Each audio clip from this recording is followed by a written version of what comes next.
Et c'est pour une première fois que je vois les douaniers être adulés jusqu'à ce point. Parce que la cause est juste. Et nous devons nous battre. Parce que si nous ne nous battons pas, la maison, quelqu'un l'a dit tout à l'heure, c'est un avion. Le jour du crash, c'est tout le monde, sans exception. Mais il n'y aura pas crash. Le pilote que nous sommes, nous allons vous indiquer les bonnes actions. Et nous n'allons jamais laisser quelqu'un faire écrouler notre maison pour des raisons politiques ou quoi, nous ne savons. Alors, cela dit, quand nous avons fini, là j'ai ici le jeudi 14, j'espère bien. Le vendredi, nous avons été reçus par le ministre d'État en charge des Finances. On a discuté et nous lui avons donné les points pour lesquels les agents des douanes ne sont pas contents. Si vous voulez, je rappelle ces points, à savoir la suspension de la formation illégale, je mets l'accent sur illégale, l'annulation du concours frauduleux. Et quand on parle de concours frauduleux, certains pensent qu'il faut aller changer les feuilles. C'est ça qu'on appelle, concours frauduleux. La fraude, c'est quand vous contournez la loi, quand vous ne respectez pas la loi. Si la loi vous dit de prendre un nom, vous prenez plus, c'est une fraude. Si la loi vous dit de faire enquête de moralité, vous ne le faites pas, c'est une fraude. Donc que les gens acceptent, reconnaissent que c'est un concours frauduleux, compte tenu des irrégularités. Ensuite ou enfin, si vous voulez, nous avons demandé que depuis 1963 que l'école est créée, nous n'avons pas un siège digne de ce nom. C'est une unité douanière qui a été transformée en une école, qu'il est temps qu'on construise une école parce que nous avons perdu beaucoup. L'école des douanes du Bénin devait avoir un caractère international. Le Bénin était choisi. Malheureusement, on n'a pas de siège et nous avons quand même pensé que ça ne peut pas être continuel. C'est nous qui voyageons toujours pour aller vers les autres. Il faut que les autres aussi viennent vers nous. Donc, nous avons exigé ça. Alors, et il nous a dit qu'il comprend la justesse. Bon, vous savez, les politiciens, tous les doux mots qu'on a violé l'accord parce qu'on devait le voir avant de parler à la place publique. Bref. Et il dit, tout ce que nous avons posé est fondé. Mais, que si on annule, c'est affaiblir l'autorité de l'État. D'abord, si on suspend la formation, c'est affaiblir l'autorité de l'État, que aucun État ne peut se permettre de le faire. Nous avons dit, ah bon?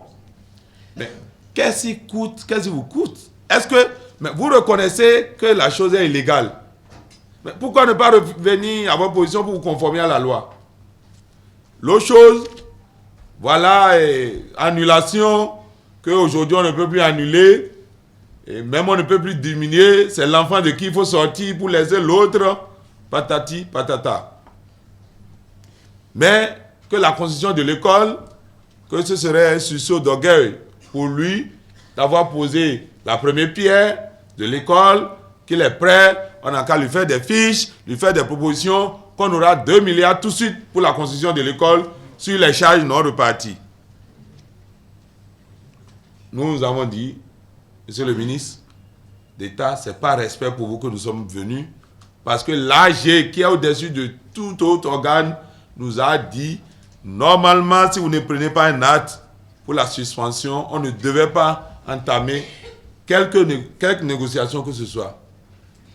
Alors, nous lui avons dit que nous n'allons pas assister à un dialogue de sourds, que la meilleure manière stratégique de nous permettre de nous replier, nous allons venir vous faire le point et vous allez nous dire la conduite à tenir.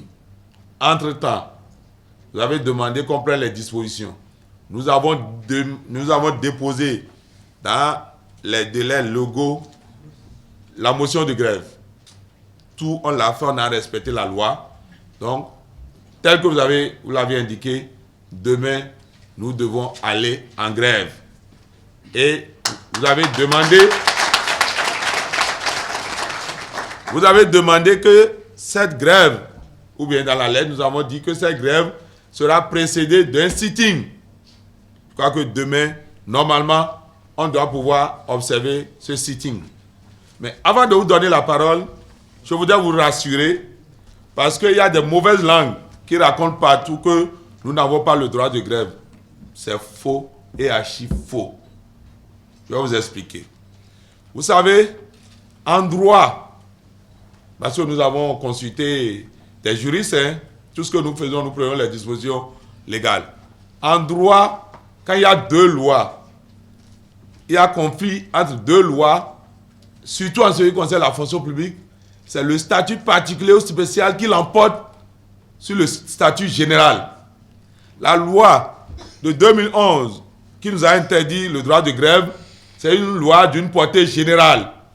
Ça regroupe tout le monde, et les militaires, et les forces de sécurité publique. Avant le vote, ou bien la promulgation de notre statut spécial, si on faisait la grève, on était dans l'illégalité. Mais aujourd'hui, avec le vote, la promulgation de notre loi, si on fait la grève, on n'est pas dans l'illégalité. Et si vous lisez le statut, l'article 25 dit, je n'ai pas ça en tête, mais je peux vous dire ce que ça contient, que nous avons l'obligation, les forces de sécurité publique assimilées ont l'obligation d'assurer le service en toutes circonstances et ne peuvent exercer droit de grève. C'est tout. Vous n'allez plus voir nulle part à travers les combien d'articles, à travers les articles, nulle part où on va vous parler de grève. Mais là où notre Dieu les a eus, là où ils ont parlé de radiation, l'article 118, si vous lisez, il n'y a pas radiation pour faire de grève. Il n'y en a pas. Vous pouvez prendre le statut. Ils ont oublié de mettre ça. Notre Dieu les a eus. Donc, en réalité, aujourd'hui, on va faire la grève. C'est interdit. Mais quelle est la sanction? En droit, quand il n'y a pas un texte qui prévoit une sanction, on ne peut pas aller inventer une sanction. On ne peut pas. Donc, notre Dieu, ça n'a pas rapport à ça. On peut faire la grève, il n'y aura rien. Quand vous prenez l'article 34 de la Constitution, ça dit tout individu, civil, militaire ou du pouvoir public, a l'obligation de respecter en toutes circonstances les lois et règlements de la République. Et vous savez que la Constitution même demande qu'on défende la Constitution par tous les moyens. En réalité, même s'il n'y avait pas notre statut particulier, on pouvait aller contre les gens parce qu'ils violent. C'est l'article 34, ils violent l'article 34 de la Constitution. Mais quand l'article 34 de la Constitution a dit on ne doit pas faire là, est-ce que la Constitution a dit qu'on va enfermer celui qui viole? Alors, si on nous dit de ne pas faire la grève, on ne propose pas de sanctions, quelles sanctions on va nous appliquer? Donc, chers camarades, tenez-vous bien. Et j'ai le lexique des termes juridiques ici, si vous voulez, la dernière édition. La dernière édition, en ce qui concerne les statuts au niveau de la fonction publique, quand vous prenez statut, ça, quand vous allez prendre le lexique des termes juridiques à la page 985, ça vous dit statut, on met entre parenthèses fonction publique.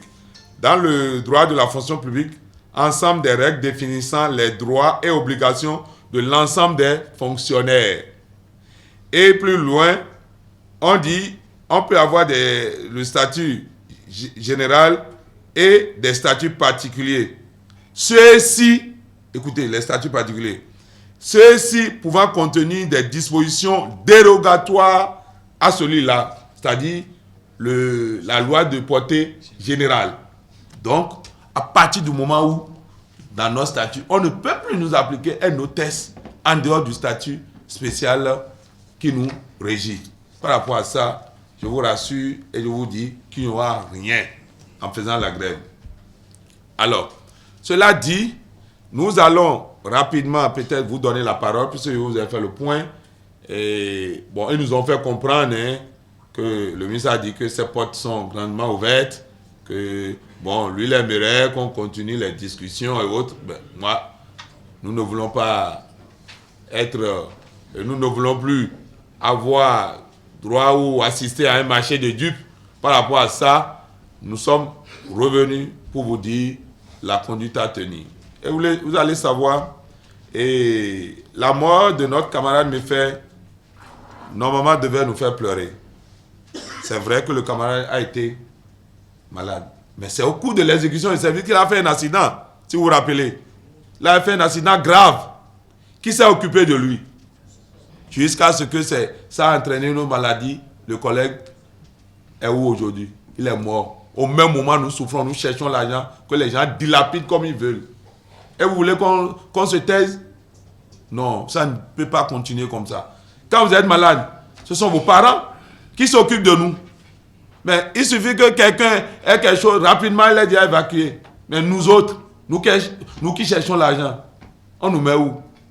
Malheureusement, le collègue est parti. Ce sont ses parents qui vont en souffrir. C'est dommage. Je crois que ça ne peut pas être continuel. Et je vais m'en arrêter là.